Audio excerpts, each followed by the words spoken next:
Bien, donc si nous sommes là réunis, je vous remercie de votre présence.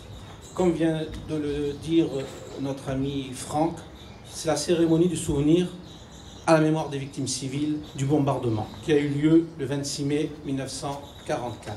Cette année, nous allons, si vous me permettez, je ne vais pas vous faire un discours. Nous avons la chance d'avoir ici encore la mémoire de M. Brun. Et donc, s'il peut venir ici et nous dire cet événement qu'il a connu. Mesdames, Messieurs, c'est un grand honneur pour moi aujourd'hui de pouvoir vous témoigner de cette journée du 26 mai. Ce n'est qu'à mon grand âge que je dois cet honneur et ce devoir. Le 26 mai 1944, j'avais 21 ans. J'étais hors la loi parce que j'aurais dû être en Allemagne. Mais grâce à la bienveillance de la municipalité de Saint-Laurent et de sa gendarmerie, mais hors la loi, à Saint-Laurent, on pouvait vivre tranquillement.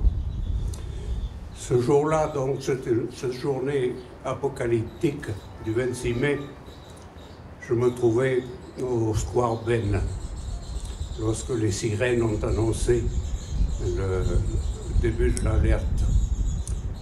Immédiatement, la DCA s'est mise à tirer, la DCA allemande, et les bombes n'ont pas tardé à tomber sur Saint-Laurent. Moi, j'étais allongé contre le mur du Square Ben pour éviter les éclats des obus de la DCA qui tombaient en pluie sur la ville. Ce jour-là, nous avons maudit les forces aériennes américaines parce que nous avions déjà subi plusieurs bombardements. Et les Anglais venaient bombarder le pont du Var avec 2 avions qui piquaient sur l'objectif, lâchaient les bombes sur le pont et s'enfuyaient sans causer aucun dégât collatéral.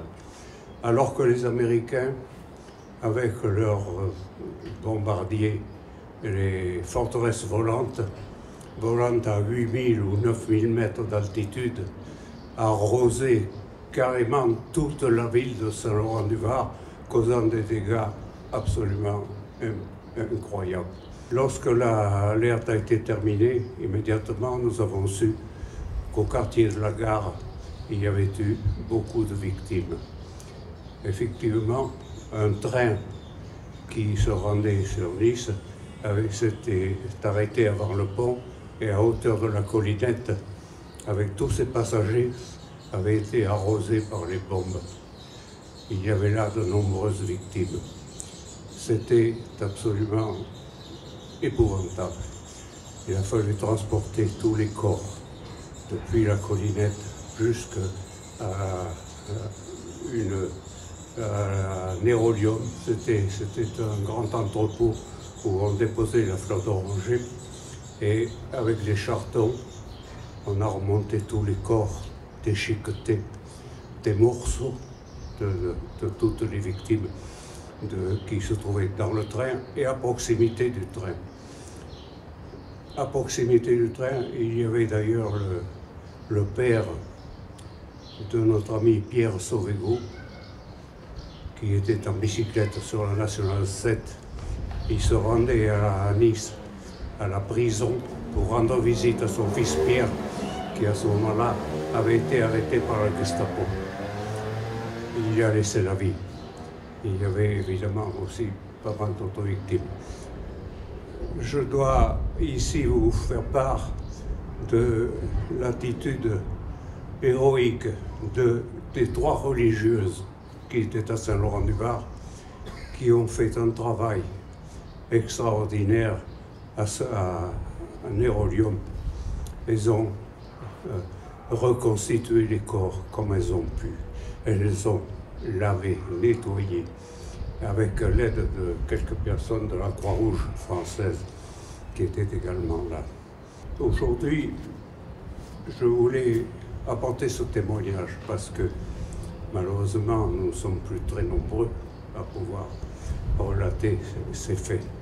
Et c'était pour moi un devoir d'assister à cette cérémonie. Et tant que mes forces me le permettront, je viendrai assister à cette cérémonie.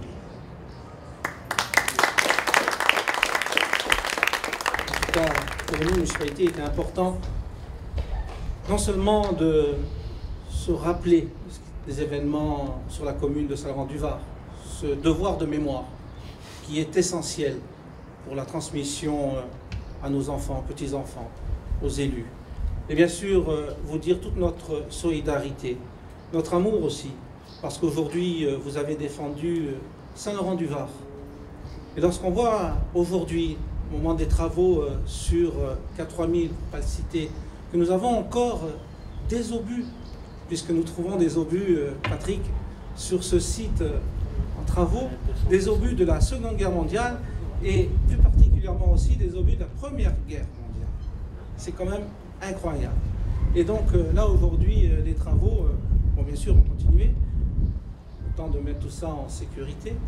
Ce qui veut dire que, comme vous venez de le citer, M. Brun, Saint-Laurent-du-Var a eu des enfants sacrifiés lors de ces bombardements.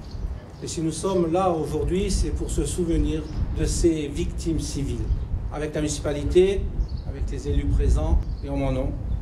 Vraiment, M. Brun et Mme Fouattan, on vous remercie de ce témoignage qui a été filmé et que je sais qu'il restera longtemps dans les mémoires et même dans les écoles pour transmettre ce message d'aujourd'hui. En tout cas, c'était un moment important pour nous. Je remercie aussi les présidents et les présidentes d'associations d'être ici parce que ensemble, nous avons cette obligation de rappeler à toutes et à tous que la guerre est encore là, malheureusement, et que nous devons être solidaires les uns des autres. Parce qu'aujourd'hui, malheureusement, cette guerre tue des civils, tue des hommes, des femmes, des enfants aveuglement. Et nous devons, nous tous, nous préserver, être solidaires et surtout combattre ce fanatisme avec nos moyens.